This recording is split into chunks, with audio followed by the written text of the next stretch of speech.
औज़ुबिल्लाहिमिनश्शैतानिर्रजीम बिस्मिल्लाहिर्रहमानिर्रहीम।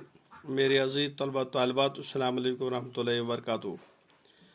आज का जो हमारा सबक है वो है डॉक्टर भीम राव अम्बेडकर। चूँकि हमने 2 दिन से पढ़ा है, आप आगे पढ़ेंगे। चूँकि आपको पता है महाराष्ट्र के एक शहर महाड़ में एक तालाब है। ये तालाब बहुत मशहूर है। मशहूर होने के साथ साथ ये ऐसी जगह है जहाँ पे हरिजनों को जाने की इजाज़त नहीं है, न पानी पीने की न पानी को छूने की। अब हम पहुँच गए यहाँ पे कि अब तमाम हरिजन बाबा साहब अम्बेडकर के साथ गए और उन्होंने वहाँ पानी को छुआ भी और उछाल उछाल कर बाबा साहब के जय के नारे बुलंद भी करते थे।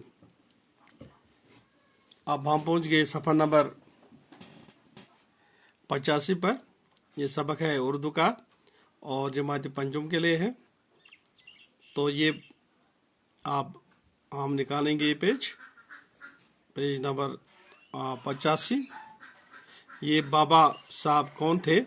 ये थे डॉक्टर भीम राव अम्बेडकर, जिन्हें लोग बाबा साहब अम्बेडकर के नाम से भी जानते हैं, याद करते हैं। ये महाड़ के अहम और अजीम सत्याग्रह के कायद और बानी थे। डॉक्टर भीम राव अम्बेडकर 1899 ईस्वी में पैदा हुए। वह हरिजनों के हमदर्द थे।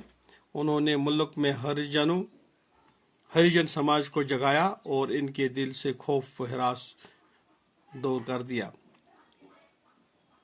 उन्होंने अपनी जिंदगी अपनी दबी, कच्ची और पसमानदा जात के लोगों की तरक्की के लिए वक्फ किया। एक बड़े कानून दान थे। उन्होंने हिंदुस्तान का आईन बनाने में अहम रोल अदा किया। उनकी नज़र में सब लोग बराबर थे। उन्होंने कहा था, जात पात और भेदभाव बेमानी हैं। वो चाहते थे कि सबके साथ यकसान सलूक किया जाए। बाबा साहब चाहते थे कि हर शख्स को इसका जायज़ हक मिले। डॉक्टर अम्बेडकर 1956 ईस्वी में इस दुनिया से चल बसे। तो कुछ अल्फाज है जिनके माने हमें पढ़ने हैं। मखसूस, खास मुकर्रर किया गया, सत्याग्रह, पुरअमन एहतजाज, रहनुमाई करना, रास्ता दिखाना, आइन, दोस्तों। चूँकि यहाँ पे हमने पढ़ा है कि डॉक्टर अम्बेडकर 1899 से पैदा हुए। ये वो हरिजनों के हमदर्द थे और उन्होंने हिंदुस्तान का आईना बनाने में अहम रोल भी अदा किया।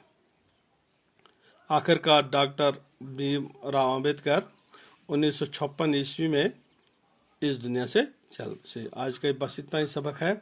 मेरे अजीज तलबा तालिबात, अस्सलाम वालेकुम रहमतुल्लाहि व बरकातुहू।